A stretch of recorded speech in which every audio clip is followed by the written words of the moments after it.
Hello, second graders. I'm going to help you with your purple packet for the week 25. So if you would go to your Monday, this is the page you should be seeing. So our first task says to circle the quotation marks. If you remember, quotation marks are used to show when a person starts talking and ends talking. So let's look at sentence 1. Is the library open? Dan asked. So when Dan starts talking, he begins with the word is. So you'll notice right in front of the word is are quotation marks. They look like this. And the last thing Dan says is the word open. And that's the quotation marks that show the end of what he says. Let's see what Sue says back. Sue said, no, we'll have to come back tomorrow. So again, here are the quotation marks. We have a beginning part and an ending part. All right, let's go on to our which is the correct word. What we're working on here is a skill called homophones. Homophones are words like these, there, there. They have the same sound, but they have a different spelling for the meaning that we need. So the sentence is going to sound like this, no matter which one we choose. The boys love their new bikes. Now we have to pick which one is the correct spelling to mean what we're saying. I think you can tell we're talking about bikes that belong to the boys. So this is the spelling we need for the belonging to someone. I notice the letter I in this word. I makes me say, I don't have these bikes. They do. It is their bikes. Second sentence would say, there are enough players for a team. Again, am I thinking about something belonging to them? Like our belongs to them?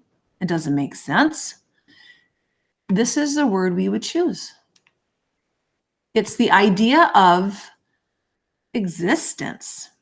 There are, they exist, which is a new way of thinking about it. It's different than when we use this word with the E-R-E ending to think of a place, like not here, but there. This is another way to use this spelling. Let's go on to the edit, and it says, edit the run-on sentences.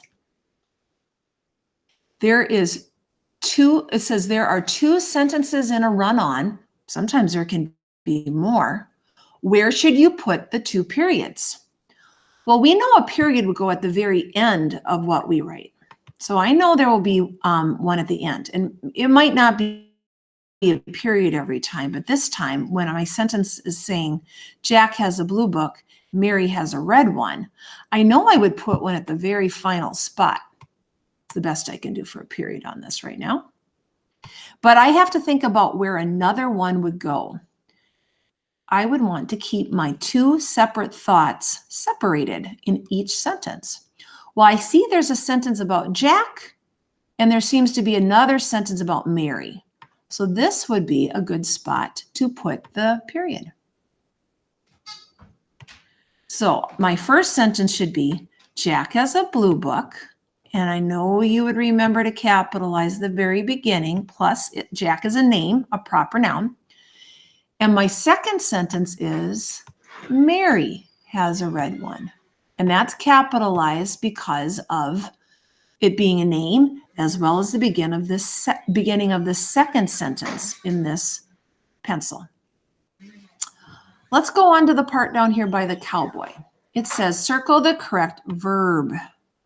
Remember, a verb is a part of speech, and it's our action words. And we can tell the tense the action happens, if it's past tense, present tense, or future tense, by endings that might be on the base part of the verb. So here's our 2 choices. We could say they sitted on the chairs or they sat on the chairs. Now, I think you would recognize only one of these sounds right.